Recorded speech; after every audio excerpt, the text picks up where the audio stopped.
Today I'll be discussing something about the core values of Buddhism. Before this, we were discussing about the origin of Buddhism, where it started,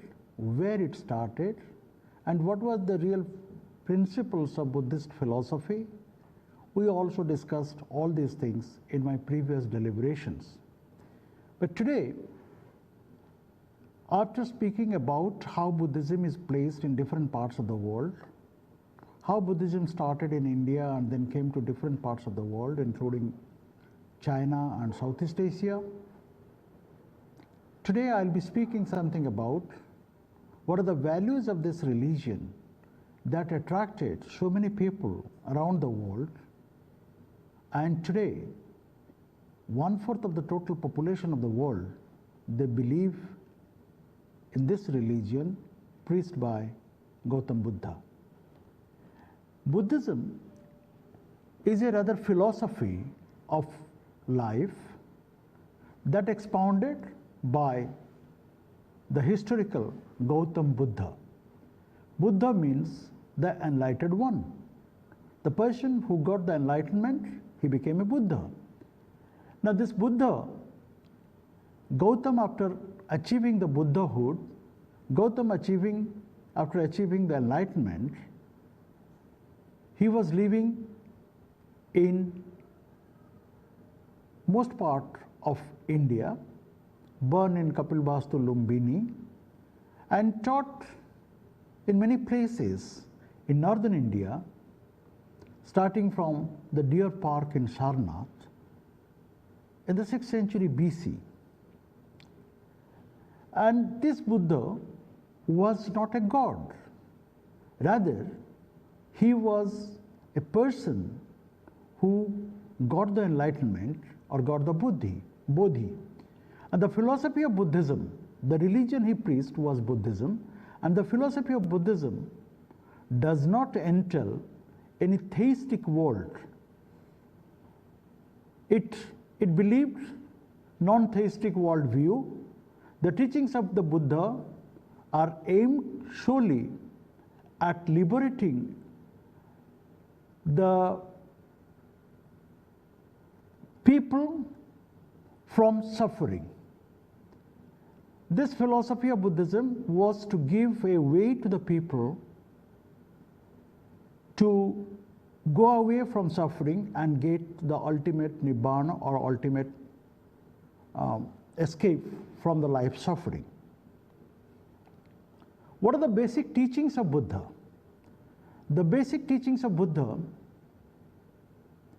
we can summarize the whole thing in just 3-4 ways. There are 3 universal truths. The first truth is nothing lost in this universe. The first one is nothing lost in the universe. The second one, everything changes. The third one, the law of cause and effect. The law of cause and effect, the effect is because of the cause. And everything is changing in this world, but nothing is lost in this universe. That means if somebody dies, then he comes to this world again in some other form. It depends on how he comes, because every time he is coming to suffer here. And the ultimate end of any human being or anybody is to get rid of these sufferings. What are the 4 noble truths? Buddha preached 4 noble truths. Realize the 4 noble truths. What are the 4 noble truths? The truth of suffering, that is dukkha. Dukkha means suffering. The truth of origin of suffering, how the suffering starts. It can be discussed under the heading of samudaya. Then the truth of cessation of suffering. There should be some mechanism through which you can stop the suffering. This is known as nirodha. The truth of the path of cessation of suffering, the way you have to follow, how you are getting rid of the suffering, how you are going away from dukkha, is known as Magga. So the Four Noble Truths, which in my last deliberations I told how Buddha realized all these things by seeing 4 different sins while going on a visit with his charioteer. Now these are, we can say that it is dukkha, samudaya, nirodha and magga. And there is a cause for this dukkha, and if you want to go away from the dukkha, you have to find the cause and you do everything so that that cause doesn't occur and you get liberated. So this is the 4 noble truths of Buddhism. Now for getting away from the sufferings, one has to follow the eightfold path. This is known as the Noble Eightfold Path, or you can say it, as I said it before, it was Arya Ashtanga Marga. There are several paths, and it is represented by a wheel with 8 spokes. This is right view. Take a right view on anything. Right intention. Whenever you are interacting with somebody, you should have a right intention. Right speech. You should speak in such a way which is right. Then right action. You do everything that you consider to be right. Right livelihood. You have to live here, and to earn a livelihood, you earn it through right way, that is right livelihood. Right effort. You have to do the work with right efforts. Right concentration. You have to have a concentration of doing certain things. Then right mindfulness. These are the eightfold path, which is the teaching of Buddha. You have to follow all these 8 paths and follow it religiously so that you can get nirvana in the ultimate place. Then there are 3 practices.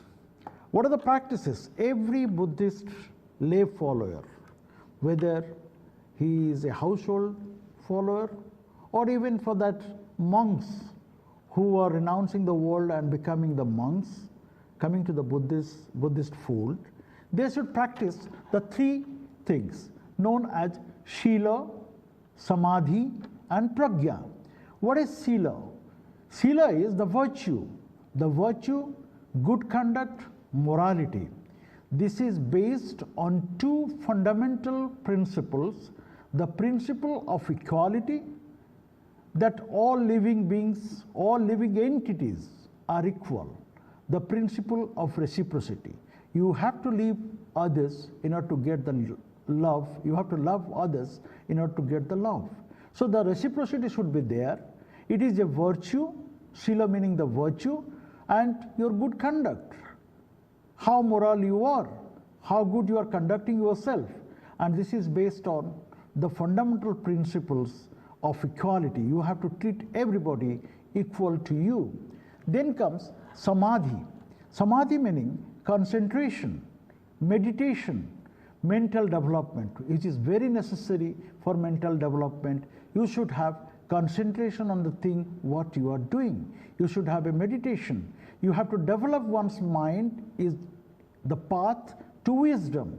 Through meditation and through concentration, you can go in this path of wisdom, which in turn leads to personal freedom of everything. You can free from all worries and anxieties. You can be free from all your dukkhas if you have concentration on a meditation for that time. And there will be mental development, because the mental development also strengthens and controls your mind, and this helps to maintain a good conduct. So this is what Samadhi is. Samadhi literally meant that you have to concentrate, you have to meditate, you have to have mental development through this. Then Pragya. Pragya means it is the insight wisdom. The wisdom you are getting out of Pragya, it is enlightenment. This is the real heart of Buddhism. Pragya means you get some kind of mental insight, you get a wisdom. So this is Pragya, and if you have Pragya, ultimately Pragya will lead to enlightenment, and wisdom will emerge if your mind is pure and calm. You have to be calm, you have to be pure in your thinking, and these first two paths listed in the Eightfold Path. The Eightfold Path I discussed in my just before, in which the first two parts are from the Eightfold Path described below. I am giving you with the description, and it refers to discernment. The last three belong to the concentration, the middle three are related to the virtue. So the Eightfold Path constitutes of different aspects of pragya.